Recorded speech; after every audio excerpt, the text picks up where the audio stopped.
I thoroughly enjoy how child-free women, how pet parents trigger the hell out of actual parents with children. I am a mother, but I'm also a woman that supports women doing what the hell they want with their lives. We only get one life.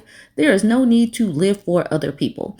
But this woman, Bree Rabbit, she posted, "Want to piss people off? Just mention being child free." That was the post. She says, "I made this post 4 hours ago and I came back," and then she gives these surprised emojis. "I didn't even say nothing, and look how y'all proving my point." She did not say anything negative about being a parent. She just says, just mention being child free. Let's look at some of these comments. We have Gino. Gino starts out with LOL, but obviously he is not laughing. This is the very first comment. It says, "LOL, I don't think that pisses anyone off. However, it shows that you are selfish, especially when your past generations did everything possible to continue their bloodline with you just for you to end it." He is irritated with this woman simply because she doesn't want to have kids. Glitzerbug says, "Most of you have no legacy to pass on through your bloodline in the first place. So what really is the problem?" And then Bree says to him, "Just in here proving my point. Triggered." Then he does the LOL thing. We know that he is not laughing, but he says, "LOL, delusional. And y'all wonder why the men y'all prefer don't care to marry y'all. 1 in 4 fellas, 1 in 4. They're still acting like women are out here clamoring for one of them and that they're the prize. It is amazing." And then E12 says, "Quite the flex, and you wonder why women want the bloodlines to end." Gino starts out with the LOL again, saying, "LOL, it's a flex to be unwanted when you prefer to be married. Yikes." LOL again. LOL, I mean, they can speed it up by jumping off a cliff, but apparently they want to keep breathing. No woman in here is saying that they prefer to be married. No woman is saying that. A lot of women are saying, "I'm good being single." E double says, "No, the flex is you saying how rare provider men are, and we want men that don't prefer us. That's not a good look for males. Are you even black? Pathetic. I even have to break that down for your slow butt." I'm moving past Gino. So it's Kelly says, "Tell someone with kids that you're tired. They hate that. Because for whatever reason, some parents do think that they have the market share on being tired. People without kids can be tired. People have other obligations. And if you're human, you can get tired too." I don't know why some parents have that entitlement that they're the only ones that can act tired, but that's not reality. Marie says, "Oh my God," and does this crying emoji. Little Ocean Annie says, "Or refuse to give up your holiday so that they can have time off. I looked out and my normal days were off for Christmas and New Year's one year, and the amount of I got from management for refusing to come in so that people with kids didn't have to work." And that is true. I mean, like I said, I'm a parent. I know and understand what goes on in the world. I know that parents are going to want to have days off, but people without parents still have families and still want to take days off. Stop thinking that you're entitled to their days off. That's not cool. Having that type of audacity and entitlement isn't cool. DJ Hartshorn says, "The number of women coworkers with kids over the years who have ripped me a new a-hole because I yawned or said I'm so tired. Like, it's not a competition. I can be tired too." Cooper Clan says, "Laughing my butt off as if having children is the only source of fatigue in the world." You Old Daldridge says, "I just climbed Mount Everest and ran several marathons and fought a gorilla. I need a nap." And I guess the parent is saying, "Yeah, well, I had to change my baby's poop bag." Poop bag? Is that what we're calling diapers now? 2 times last night, and I got 3 hours of sleep. Obviously, you Old Daldridge probably doesn't have kids if he's calling a diaper a poop bag, unless that is something that people say these days, and I'm just not cool. I could possibly be just not cool. Lumber Snack Mac gives this fake dialogue. So I guess a person says, "You look so young for your age. What's your secret?" And then the answer is, "No kids." And then you get this little angry emoji like, "Ugh." Because it is true that sometimes parents, sometimes people in relationships start to look worn down because of Yeah, it happens. That lack of sleep, that lack of self care can definitely age you, especially if you're a woman, because, we do take on the majority of the caretaking. It can age you. Ginger Cake starts laughing, and then she says, try telling them you love living child free, don't drink, and own cats. The whole cat situation will definitely trigger the hell out of people. I and y'all know I love it when people are triggered. I just go and I just start collecting comments. Midwest Monster says, I literally just said this to a new coworker when we discovered we're the same age, and she was shocked that I've never had Botox. Luckily, she totally understood, considering she had just gotten through complaining about how underslept she was. And that happens when they are going through that time frame, when they wake up in the middle of the night, or you're a breastfeeding mom and you have to keep popping up to pop a baby on the boob. Oh my gosh, I'm so glad to be out of that age. Okay, sorry, let me keep you moving. Silly Sausage says, ha, yeah. I was once asked and I replied with, no man, no kids. And the coworker lost her smile and went quiet. Andrea Shelton says, literally, people, how old are you? Me, 39. Them, oh my God, you look so young. How? Me, no husband, no kids, lots of hydration. People really get upset. People get upset at hearing this because I do believe that they know and understand that sometimes this stuff can be draining. You will lose the opportunity and some of the time, space, and energy to go out and perform self-care. Some people just are not taking care of themselves because they're pouring into other people. And this is just a time to step back and reflect and say, you know what? Maybe I need to take a little bit more care of myself. Creole Mamba is a woman. She's a woman. I clicked this. She says, y'all are obsessed with women with kids. We don't give an F. You made this post and it seems you're the one pressed.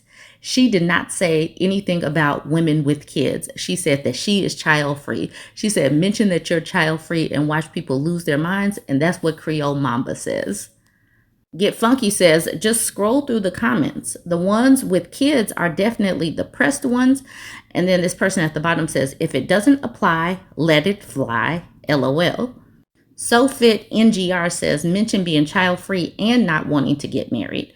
Yes, not wanting to get married triggers people. And then it has these men telling these women that, yes, you do. You just haven't found anyone that wants you back. These men really tell women what they prefer. Romantic Claymore says, oh my God, people lose their damn minds. Self-esteem says, especially fun if you have pets and call them your children.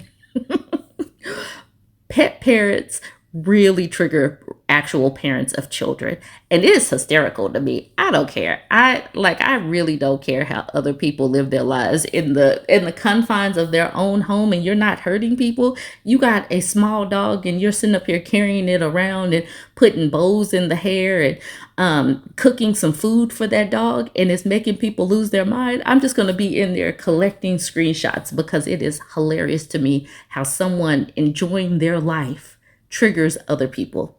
Anyways, let me know what you think about this one. Like I said, I'm a mom. I support moms. I support child-free people. I support single moms, married moms, career moms. I support people with pets, people that don't want pets at all, people that just want a plant, people that don't want plants. I can't keep a plant alive to save my life. Anyway, join the conversation. Let me know what you think. Drop some tears if you have seen some tears. Let's collect them and laugh. The Waiting to Wed subreddit is interesting and sad to me at the same time. Women will give 6, 10, 15, 27 years to these dudes only for them to be so disappointed. At some particular point in time, women are going to be like, you know what, never mind, and choose themselves. But they have to get to that point. Anyways, this woman posted, she says, update, our 6-year anniversary is tomorrow, but I'm not sure if he's going to propose. Should I be patient? She says, hey, I know some of y'all were asking for an update from my previous post, but it was locked by the mods. I'll link the original post here. When I click into what's supposedly the original post, it is gone. So we're going to just kind of keep it moving. Right here, it looks like this is something that was pulled out of the post because Brown Chestnut responded to this part. I've already made up in my mind that I won't accept a proposal that comes after September 1st. Not because I'm trying to give an ultimatum, but because it simply won't feel special anymore. It would feel late. And Brown Chestnut said to that woman, "You two have serious communication problems. You're not unreasonable for having a timeline, but you refuse to actually use your voice and talk to this long-term partner of yours that you want to permanently link your life with. It's not great that he didn't tell you that he got laid off right away, but it's also not great that you are sending him nudges and hints, hoping that he does an action you want, instead of just using your voice and participating and moving your relationship forward.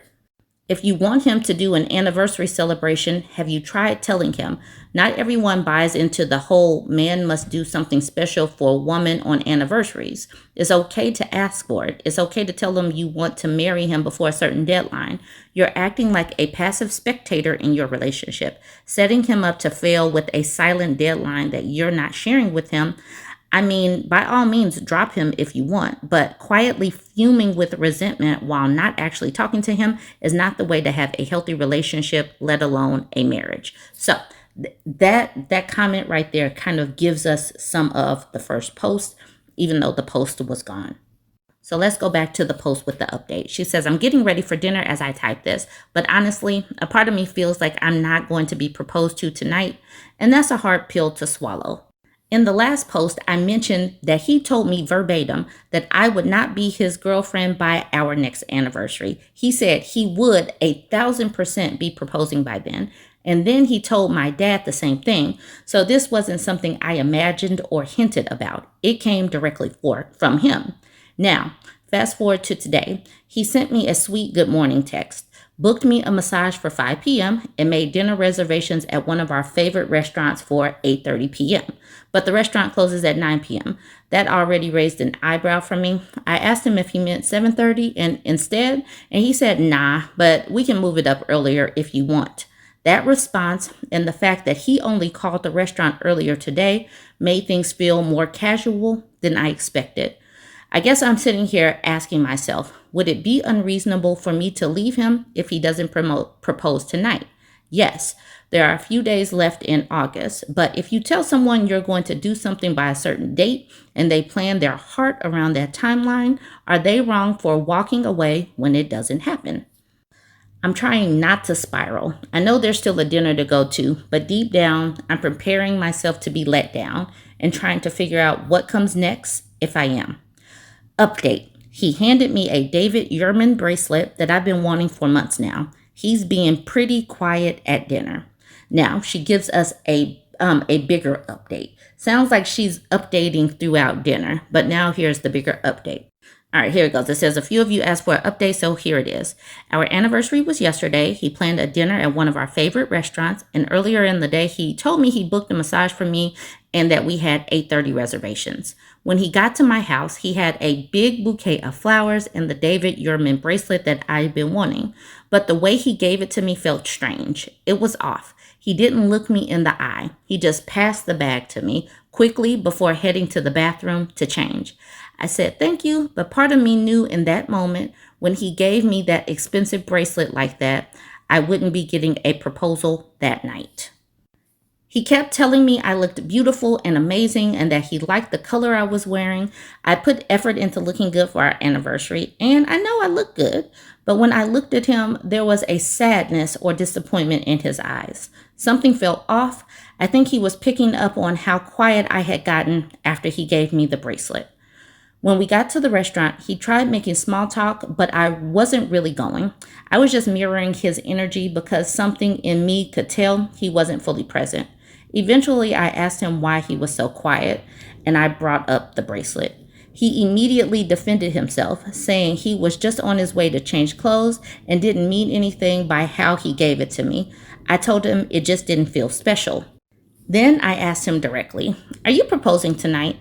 He looked disappointed and said no. That's when I told him to cancel the food order because I was ready to leave and got up and walked out. When we got in the car, I told him I felt like this was over. I said if I stayed, I'd just be wasting more time. I asked when he planned to propose, and he started fumbling over his words and said something like, maybe in the next 2 to 3 weeks. I told him he had until today, and that was it for me. The car ride home was quiet. When we got close to the house, I didn't say much. I got out and went inside. A few minutes later, I noticed he had turned his location off. I texted him shortly after and told him to come and get the dog and his things. He came back, picked up everything, and we ended up having one final conversation before he left.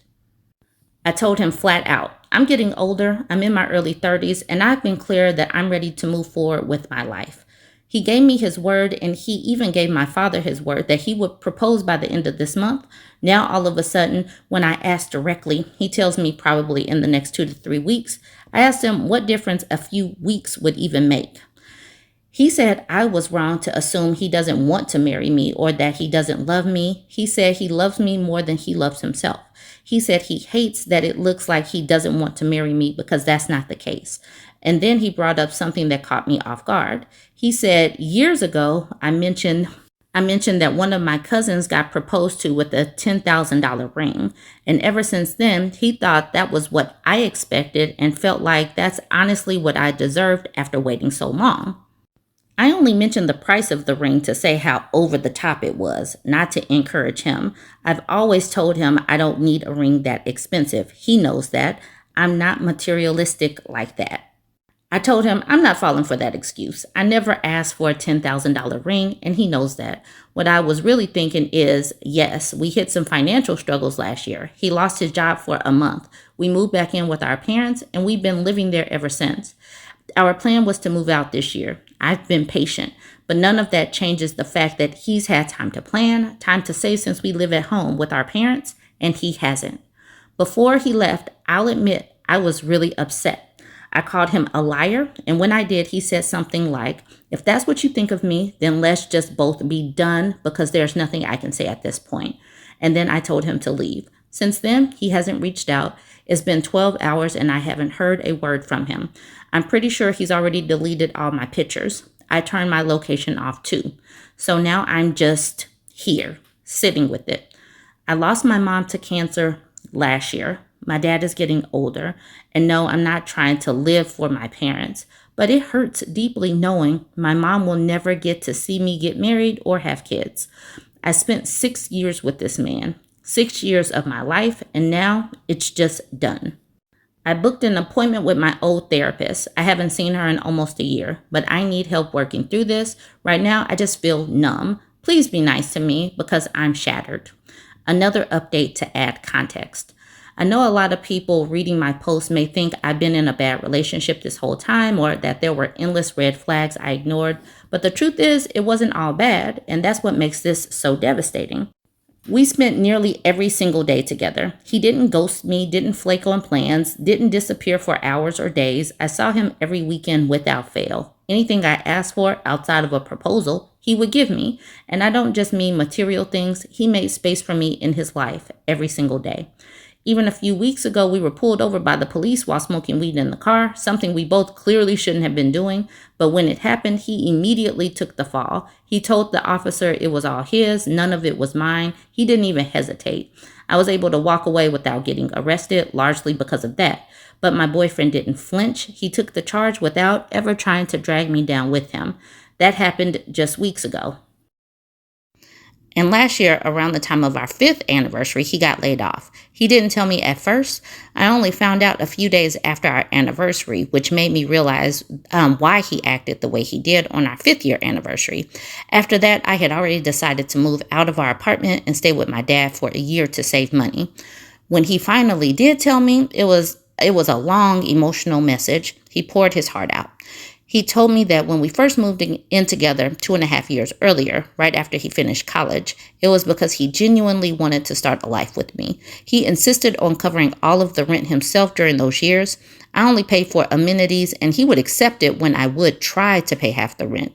And he admitted that it became a financial strain, but he did it anyway and never told me because he didn't want to disappoint me, and it would hurt his ego to admit he couldn't afford to keep up the apartment. He wanted to feel like he was providing for me. That's why this hurts. That's why it's not as simple as he was never serious about you. I believe in many ways he was. And that's exactly what's breaking me right now, trying to reconcile all the ways he showed me love with the fact that he still couldn't follow through on the one thing that meant the most to me.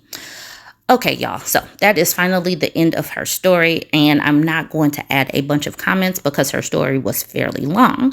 At this particular juncture, I do believe that she did have a guy that seemed sincere based on what she told us, but she had a hard deadline in her mind and she stuck and stayed through that hard deadline. You all tell me what you think about this story. Join the conversation. What would you have done? Would you have walked away and just ended it there, saying 6 years is enough? You could have proposed, or would you have given a couple of weeks like he said? Join the conversation and let me know what you think. Like, comment, and share. We don't want you to wear perfume. We don't like it. It doesn't smell good. It smells like poison.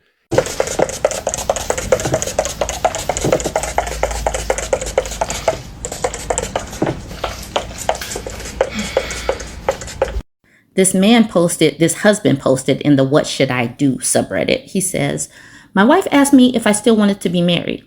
He says, I'm 38, married with 2 kids. Me and my wife have been in a rut, I would say for at least the last 2 years, where the connection isn't the same, and it seems like we want different things from each other that we just don't get and see eye to eye. I didn't really consider divorce, but when she asked me if I wanted to still be married, it caught me off guard, and I said I did, but now all I can think about is how my life would be if we did divorce. And if I'm being honest with myself, I think I would be happier than how things are now. The kids are only 4 and 2 though, and I don't want to ruin their childhood, so not sure if I should just suck it up until they are older. Update for clarity. So we've known each other since we were 15 and started dating since about 19 and married at 28. So this isn't just some fling. We've known each other most of our lives. We don't argue much, but the communication isn't there. We haven't done formal counseling except right before we got married. She did recommend it, and I'm not against it, but I fully admit I am not good at opening up and talking about my emotions. And I will often think out full responses, but not say anything or say a very short basic reply during an awkward or hard conversation. I do love my wife, but it really does feel more like we are just roommates.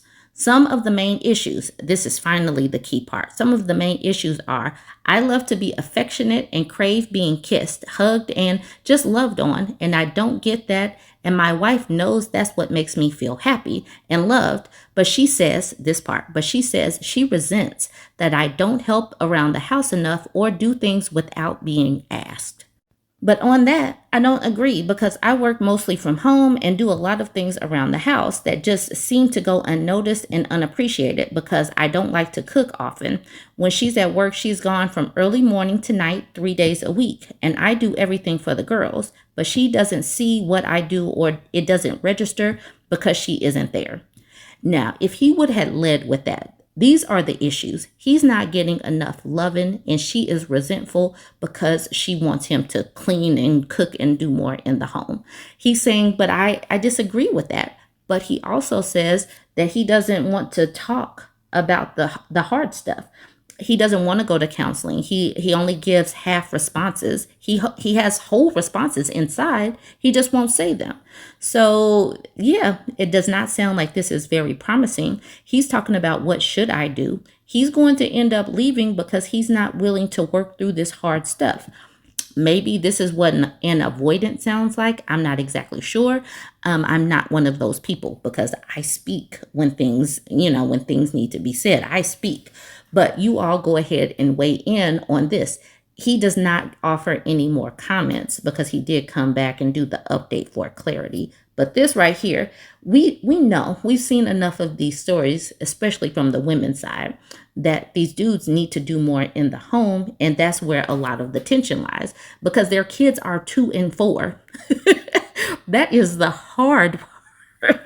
Because that's exactly when the kids need more and more and more. They are completely dependent on the parents. And so if she's going to work 3 days a week, she is at home based on what he's saying, the other 4 days doing just about everything. So that's what I'm getting from it. And we already know that when they type up things, they are not particularly reliable narrators and they leave things out. So this is me plugging and chugging things that he probably left out. But y'all go ahead and weigh in on what your thoughts are. The person at the bottom, Obi-Wan Jabroni, says, grass is usually greener where you water it. Le Chat Noir says, this right here is all you need to know. And then S. Dean Jr. says, was going to say this, adults speak. They fix what they have if possible, especially with kids involved.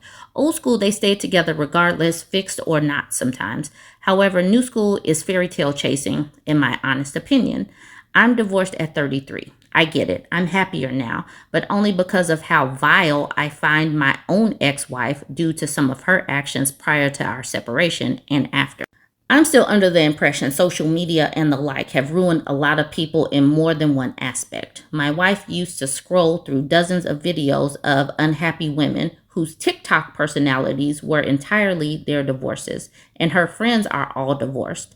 You'll never be able to convince me that those surroundings didn't help push it further downhill.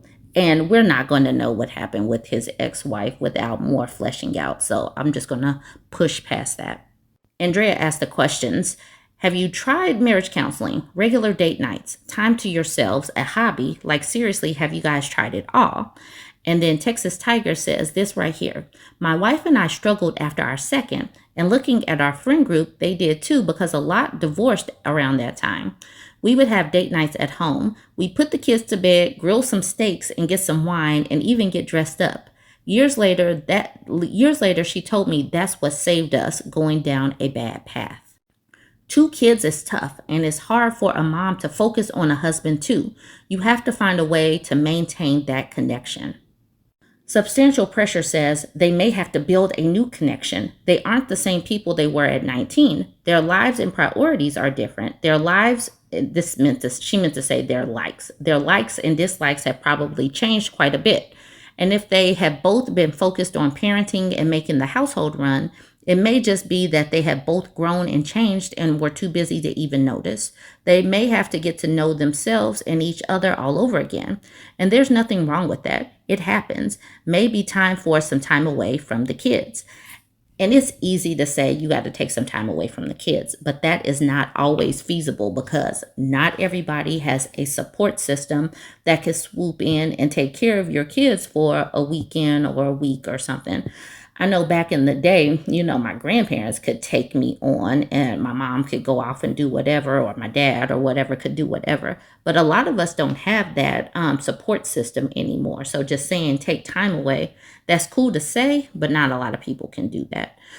All right, y'all, I'm going to end it here. Y'all go ahead, join the conversation. Let me know what you think about all of this. I know we talk about relationships a lot, but many of the same themes pop up all the time and things are not getting resolved. And I think that this is one of the main reasons. I think this precisely is one of the main reasons why child-free people are popping up and vocal about not wanting kids, and why some people are just saying, I just don't even want to get married because I'm going to avoid all of this stress that y'all are talking about in the middle. Let me know what you think though and your thoughts. Like, comment, and share. I've been at the nursing home for 1 year. I'm going to tell you what I learned. The boys here are thirsty. The fellas are all over us girls. Half of them are not cute. I wish they were. This place is just like high school. There's a popular table and I sit at it. I dropped out of high school and this is the same thing, but I can't drop out. I got a piece of paper here that tells you the date and what's going on. And your lunchtime, every day there's something different. It could be worse. I'm still slaying. Okay, love yous.